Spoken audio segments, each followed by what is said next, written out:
the Kundalini does not have a bad intention for us. But Yeah. one of the questions we ask an unattached person is, what is your intention for us?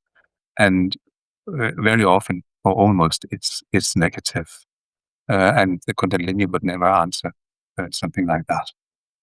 Going Inside is a podcast on a mission to help people heal from trauma and reconnect with their authentic self. Join me, trauma therapist John Clarke, for guest interviews, real-life therapy sessions, and soothing guided meditations. Whether you're navigating your own trauma, helping others heal from trauma, or simply yearning for a deeper understanding of yourself, Going Inside is your companion on the path to healing and self-discovery. Download free guided meditations and apply to work with me one-on-one at johnclarketherapy.com. Thanks for being here. Let's dive in. Excited to introduce my guest for today. Peter Legård Nielsen is a writer of fiction and nonfiction, a certified IFS therapist, and organizer of the official IFS trainings in the Nordic countries, as well as a certified advanced rolfer. Peter, thank you so much for being here. What else should people know about who you are and how you got here with your work? First of all, thank you for having me here. I'm really glad to be able to be here and speak. Yeah, I come to therapy. I come to IFS from a long way. I started actually as a fiction writer, and I have been working with that for many years. I still write fiction and also nonfiction. I've written 2 books about IFS. I have been the president of the Fiction Writers Union here in Denmark for 8 years. And while I was doing that, I sort of realized that I wouldn't spend my whole life meeting with politicians and doing organizational work. So I stepped into body work first. It was rolfing, where I started to work as a rolfer in 2007. And it was great, but I also sometimes felt that I was missing something. And then by chance, I read a paragraph in Van der Kolk's book, The Body Keeps the Score, about IFS. It was just a short paragraph. And somehow it hit me strongly. And before I knew it, I was in the middle of the first level 1 training I could find, which was in Sheffield, England. And from there, I mean, my life has been taken over gradually by IFS in many ways. Yeah. But it's been a nice takeover. But I do a lot of IFS work in many ways. And I work a lot with IFS in my clinic, and I also do the trainings and work with supervision and certification of people and all that. So for me, somehow IFS was like coming home in many ways. Mm-hmm. Great. And yeah, and I think also one of the things I really like about IFS is this sense that, for me at least, groups were difficult to be in when I was younger, and also when I actually became older. And I think for the first time when I stepped into the level 1 training, I suddenly felt, oh, here's a group where I can actually feel welcome and safe and somehow belonging to. And I think for me also, IFS has been a great way to heal a lot of wounds connected with groups, always being outside of groups in that sense. So for me, on a personal level, IFS has also meant a lot. Mm-hmm. It's interesting. Yeah, in part because of just the essence of the model and the welcoming and honoring of all parts, the community can be perhaps more welcoming or less divisive than other models. Not to say that IFS isn't without its own drama and disagreements, but yeah.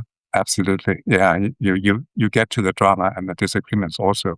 But I still think that the umbrella somehow is very strong, or the container is very strong in that sense. Yeah. Yeah.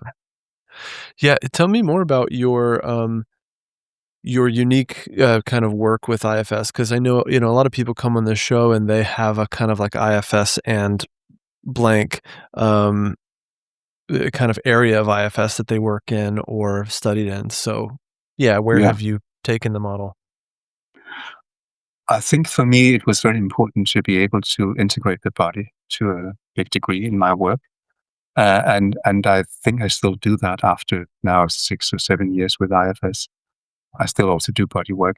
I sort of do both, and it's nice to be able to change from one modality to the other. But I think that when I work with IFS, I use my skills of sort of sensing into what's happening in the body Yeah. of the client, and also to work from there. And that's one way of working. And then I have actually written a book about how to work with Kundalini energy. And I had a bad Kundalini experience when I was 18, and for many years I didn't want to touch that at all. And suddenly it started to surface again, and there was a time when suddenly I could see it was coming into my IFS sessions because it was opening the field so much. And one day there was a client that I knew well, and where there was a mutual trust. She asked me if I would be able to help her with her Kundalini problems. And after considering it for quite some time, I said yes, because I didn't want to sort of start a process in her that could remind me of what happened to me when I was young. Mm-hmm. And that's how I then started to work with this energy. And I started to talk with it, and it was really interesting. I want to introduce you to our sponsor for today's episode, Jane, a clinic management software and EMR that helps you handle your clinic's daily admin tasks so that you can free up your evenings and weekends. The Jane team understands how precious your time is and recognizes that charting can often be the most time consuming part of your practice. That's why they're here to help. To save you from having to start your chart notes from scratch, you can check out Jane's template library, which gives you access to templates that have been generously created and shared by health and wellness practitioners in the community. Once you have a template you like, you can choose to customize it further with charting tools such as range scales, text fields, checkboxes, and more. To see how Jane can help you spend more time doing what you love, head to the link in the show notes to book a personalized demo. Or if you're ready to get started, you can use the code JOHN at the time of sign up for a 1-month grace period applied to your account. And I think one of the things I found out is how eager it is to really speak with us and help us, and it wants so much to enlighten us.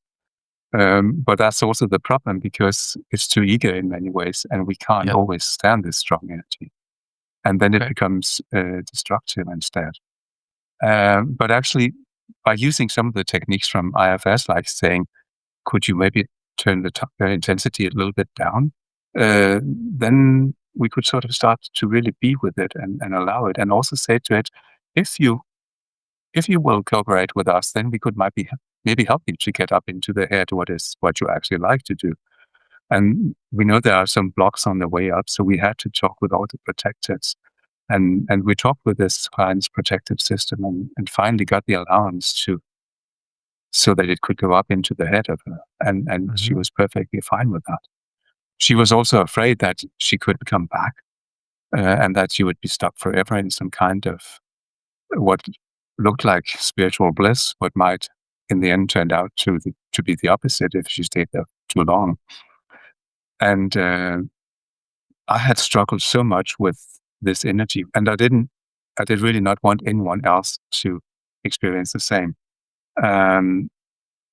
So what happened in this session really surprised me, because I think after having spoken with the Kundalini energy for about 20 minutes, suddenly it said to me, "Oh, I'm very tired now. Can I go back into the sacrum where it came from?" And seeing that, and seeing how it just sort of fell down, and remembering how much I had struggled to get it down, it was really impressive to see that. And from then on, actually, this woman didn't have any problems with working with the Kundalini energy. So it was like it was allowed to do what it wanted to do, and then it could sort of soften back and became a very creative energy in her, I think we could say. Yeah. What's particularly fascinating about this is Something I love about IFS is it invites us to make things relational. Whether it's I'm relating to my body or I'm relating to this inner critic that keeps reminding me that I'm not good enough. And what if we actually turn toward that part or that energy and started a relationship, took a posture of listening, took a posture of collaboration? Um, that idea is so simple, but also so profound. So in this case, you were able to bring it to this work with Kundalini. Um, Maybe backing up a bit, can you help us understand, like, what is Kundalini in the first place? It's a good question. I have been wondering a lot about that. And I have also tried to ask the Kundalini snakes that I have met after this first session about who they are. Um, and there's always this classical perception that it might be life energy, sexual energy, and maybe that's the same. But in some ways, I also feel that it's different because, I mean, life energy does not just want to go up in the head and then go down. It's something that we want to have all the time. And maybe we could argue that sexual energy wants to have this, what is in Hindu text, I think called the cosmic wedding in with the crown chakra or something like that. But still, it feels like something different for me. It feels like it has its own life.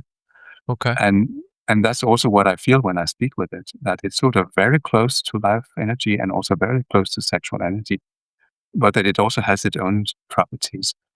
And it feels like it's sort of connected to what we could almost call a kind of um, unconscious collective, like Jung is speaking about, with this energy.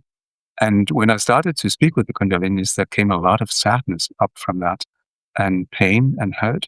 And some of these Kundalini snakes really just wanted to heal there. We could also call it an archetype that needed to heal. And really, a lot of the Kundalinis I have spoken to have felt misused.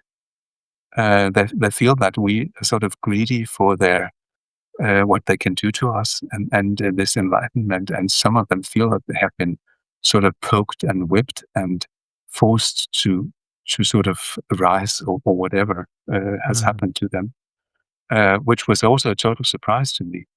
So when you go into this relationship that you talk about, which is so important, suddenly they sort of showed me that it's something biological. It's something that is inherent in us.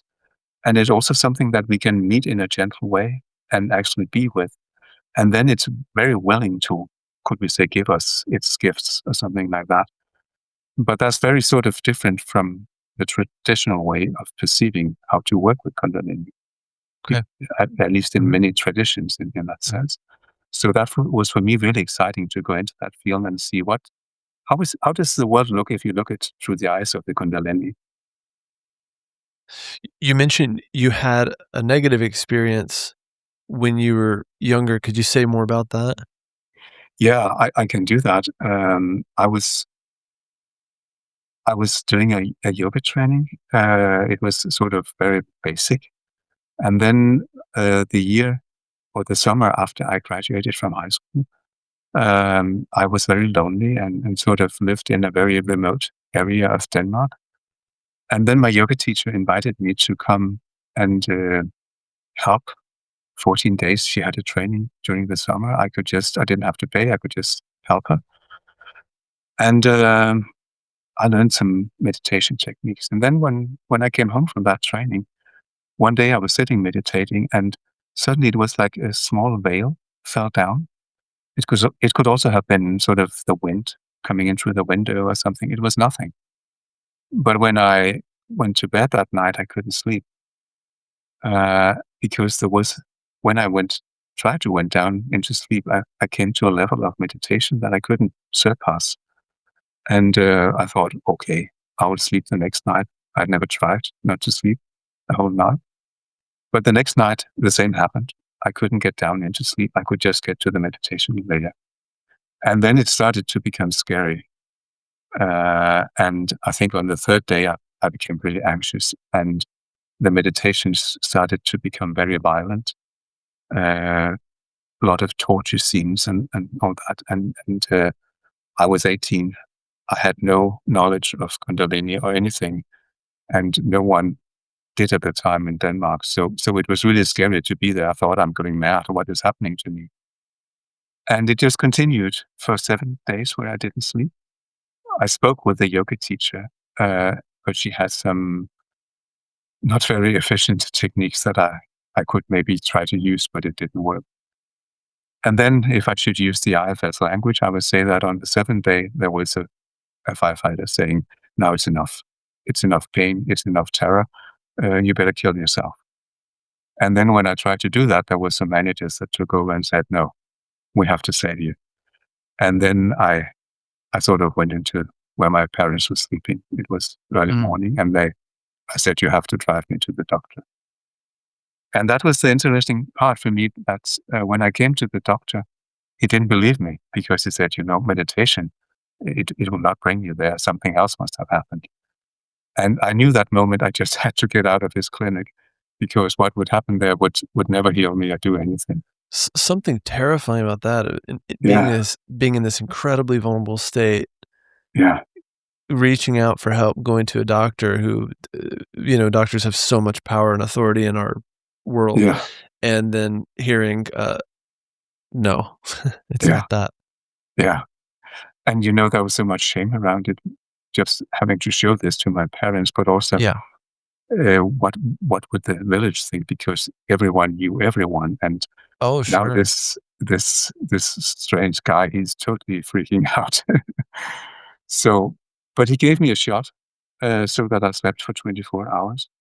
And I remember waking up and then thinking, okay, I'm finally back to where I was a week ago. And then I stood up and my body started to shake, and all this that had happened came back, and I realized, no, hell is just starting now, because this is going to continue. So after that, I could, if I was lucky, I could sleep 1 or 2 or 3 hours a night. And I learned to take a lamp and sort of place it directly into my face, because then I couldn't see the meditations, because they were still very terrifying. So it was like I could just see some shadows, and then the light was in my head, and then I tried to sleep. And some days I had so much energy that I didn't need to sleep. And other days I just woke up after these short hours of sleep with a head that felt like lead. And I was totally depressed. And I never knew how I would be the next day. And what was also really strange for me was that I could not read. I have always been reading a lot of books, but sentences were so full of energy that it was dangerous for me to read them, because I felt a great pressure up into my head. And a lot of these things happened suddenly afterwards. And I was starting a new study at the university, and I couldn't really prepare myself for this study. So I just had to pretend and be there. And it was so important for me to get out around other young people. So I went there every day, and I must have been very strange to be around. But I think I could thank my very strong managers that I managed to do so. IFS is simple, but not easy. On the surface, it's about parts and self. But when you're in the room with a client, things can get complex fast. Helping someone meet a protective part or wounded exile, that takes skill. And most importantly, it takes safety. My name is John Clarke, trauma therapist and IFS therapist, and in this free webinar for therapists and practitioners, we're going to explore the subtleties that make IFS so powerful and how to navigate them with more clarity and confidence. You're going to learn why safety is everything and how to do it well, what trips therapists up when applying IFS in practice, and a simple tool that you can begin using right away. If you want to go beyond theory and truly embody the work, then this is for you. Join the free webinar today. Link is in the description. So when was it that you eventually came to this frame of understanding it through Kundalini? I definitely started to look up to see what was it that happened to me. And I think also my yoga teacher started to talk about it. And then I slowly sort of started to realize that, okay, this was what happened, what was happening. And when I finally sort of became able to read again, I started to read about it. But it was also very dangerous for me to read, because when I did, it started the process again. Just the word Kundalini could actually start the process. And then I slowly gained an understanding of it. But my protectors really shut everything down. I found one way to relieve the energy or release the energy, and that was through writing down what was in my head. And if I did that, I could sort of empty my head for a couple of hours, and then I had to do it again. And that was one of the sort of strange gifts I got, because that made me a writer, which I had never planned to be. But suddenly I started to write poems, and they were just sort of springing out of my head and were there. So it was really like being hit by a car, and then you have to go in a totally different direction that you had never planned for your life in many ways. And it continued in a strong way for 3 years. And then it sort of gradually sort of faded over the next 10 years. And is now sort of very much integrated into me. I can definitely say that we have become friends. When did that shift occur? I think that about 10 years ago, I had a friend who had an experience that was not traumatic for her. And I thought, if she can do it, I can also do it. So I sat down and thought, okay, I'm going to connect with the snake again. And when I did that, it was like, okay, this is like dying. But now I do it, I jump into it, and I did. And then it turned out that somehow it was already fully integrated. It was there, and I had been working with it, with the energy, for a long time without knowing it. So it was just like, okay, oh, you're there, I'm here. Good to see you. Kind of sense. And all the danger was gone. And of course that was a big relief. And then we sort of could start to have again a good relationship. Mhm. So it sounds like your experience was kind of, almost involuntary? Absolutely. I had no idea of this. It was really spontaneous. And when you start to read the text, you realize that this is supposed to happen over maybe 20 years of work Okay. in that direction, and with a guru or a master that can guide you, someone who has already gone where you want to go. And I didn't want to go there. I just wanted to be young and have fun and live and do what you do when you're 20 or 18. Mhm. So in that case, uh, there are people, or do you help in this process now where people are wanting to do this work intentionally and gradually? Yeah, I try to do so. I also have a very full clinic, so it's a bit difficult, but I try to make space for these people very often with them, with cancellations or something like that. Mhm. But I feel that I have an obligation, if I can, to try to help these people, because I know how horrible it has been. And for some people, it's actually just about one session, maybe, where we can talk with a path. And for other people, it's a longer process. And there are, again, in the IFS language, a lot of paths involved in this. There are some strong protectors Mhm. who might interfere and makes the process longer. And there are also some polarizations, because some parts want the Kundalini energy to go away, Yeah. and other parts want to keep it, because it's also like it gives a lot of meaning and importance to the person who has this going on. So even though it can feel traumatic, it's still a battle. Should I let go of it, or should I actually try to keep it? So w where does the energy go?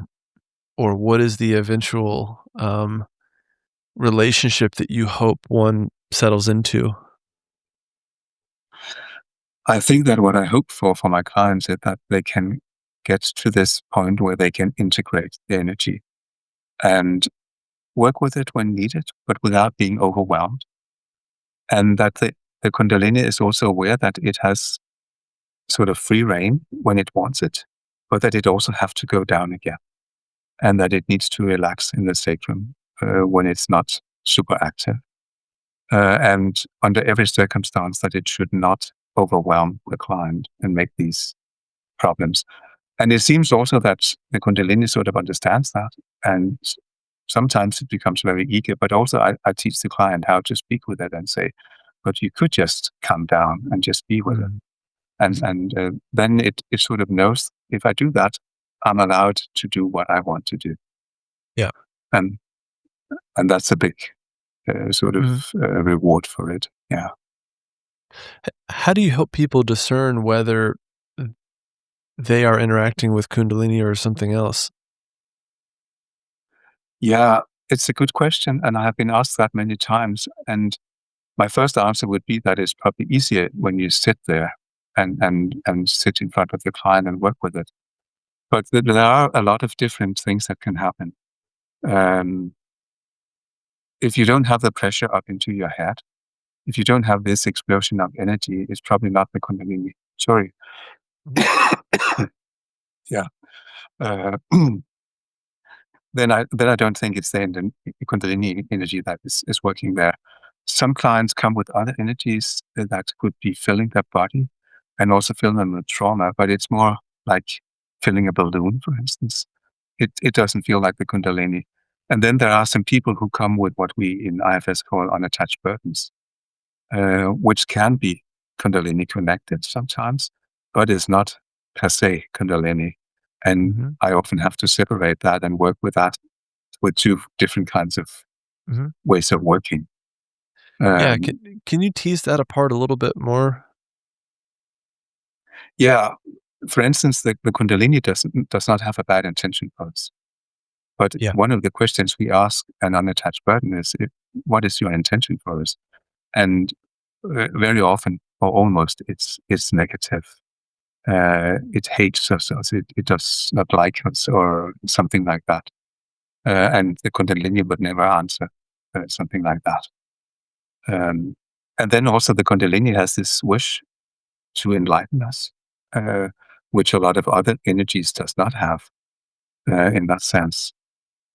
So I think there are some clear signs when it's a Kundalini. Often people also have these images of snakes, for instance, going up and down the spine. So that's some of the marks that I look for when I work with this. Okay. And then I'm open to whatever happens. And sometimes we can also say, should we treat it as a Kundalini and see how it goes? And then if it turns out that that's probably not the right direction, we can shift direction. I think that's one of the good things with IFS also, that you can always make mistakes. Yes, you can. And it's a very flexible model in a way. Yeah. Tell us a little bit more about your book. Yeah. I'm presenting my own story there and what I did to come back. And then I have a little chapter about what IFS actually is, because a lot of people don't know it. And also the background for Kundalini, how it is perceived. And also, for instance, Jung wrote about it and how it is perceived in the West.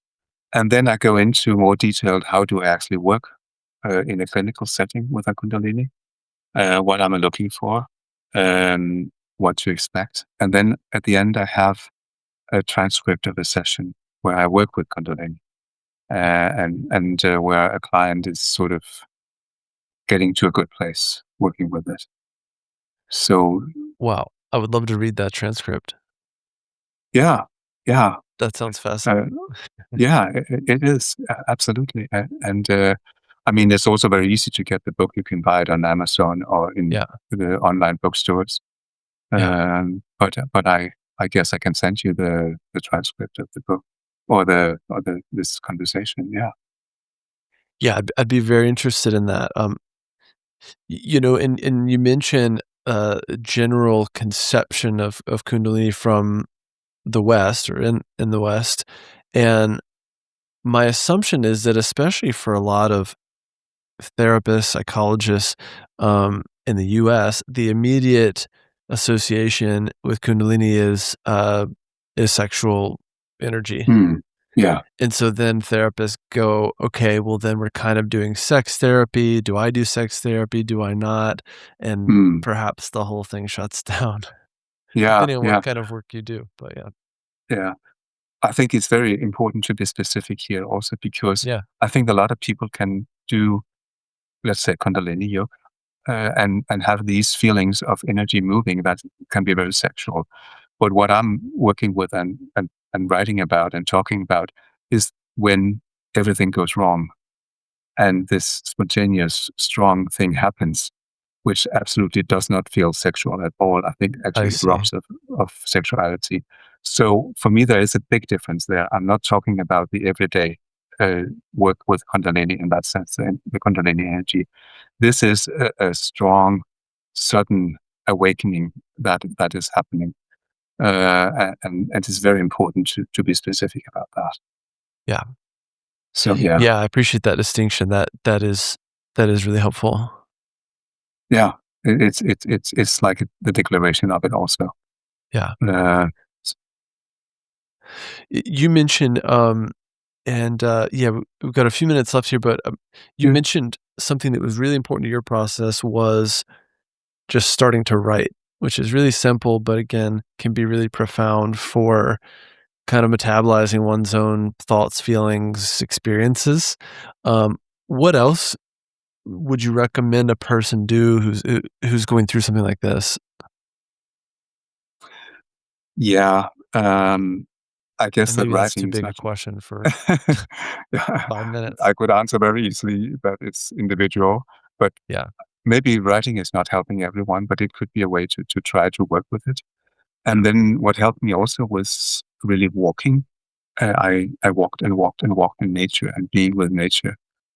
And then I think what is really important, what I didn't know at the time, is that if you can get to a point where you're not afraid of it and not afraid what is happening inside of you, it sort of also loses its power. Yeah. And maybe you will need someone to help you with that. And I would definitely think it would be a good idea to find a therapist to help Yeah. you with that. Um, Mhm. and I think that was ways for me to do so.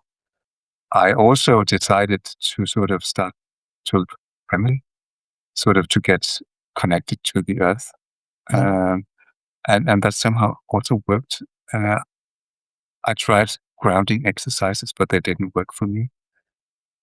But living more primitively, in a sense, made it much more accessible for me.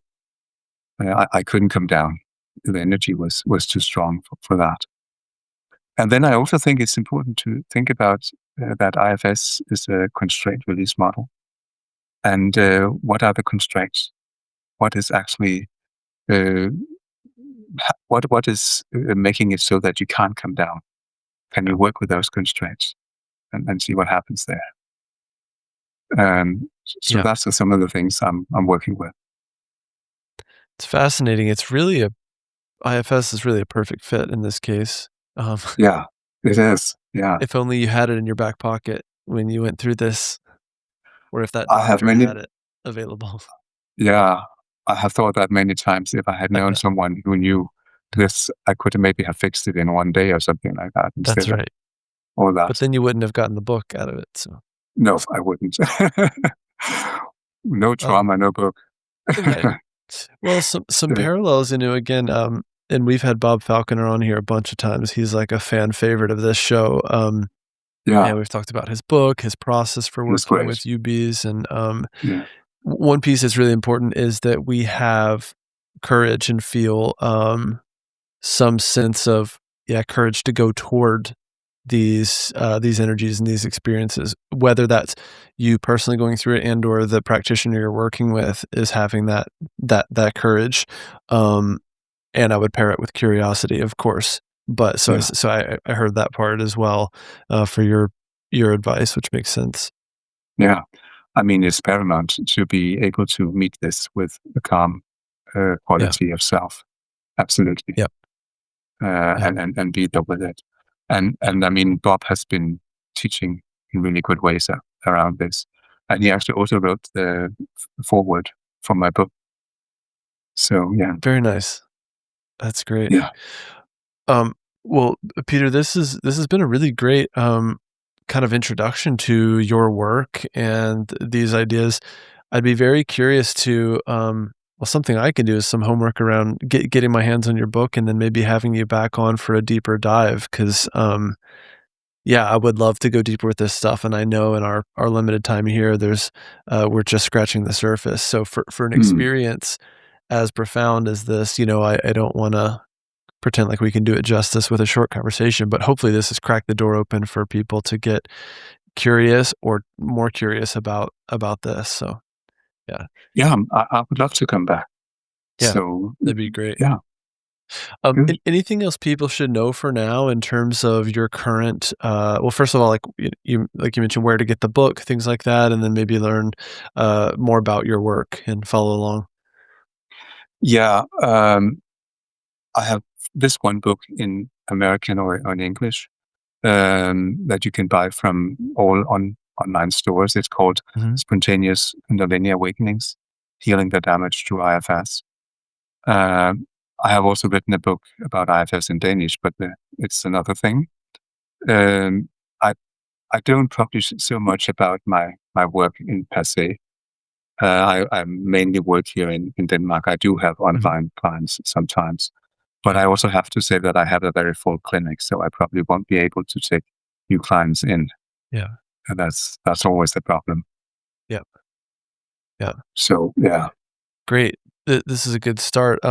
We'll be sure to add links to everything in the show notes and description here as always. And then, yeah, Peter, I'd love to have you back after a little more of my own research. So, yeah, thank you again so much for being here, your contributions, and yeah, I look forward to speaking with you again soon. thank you very much. It would be great. All right, my Bye bye. pleasure. Thanks for listening to another episode of Going Inside. If you enjoyed this episode, please like and subscribe wherever you're listening or watching, and share your favorite episode with a friend. You can follow me on Instagram, YouTube, and TikTok at John Therapy, and apply to work with me one-on-one at johnclarketherapy.com. See you next time.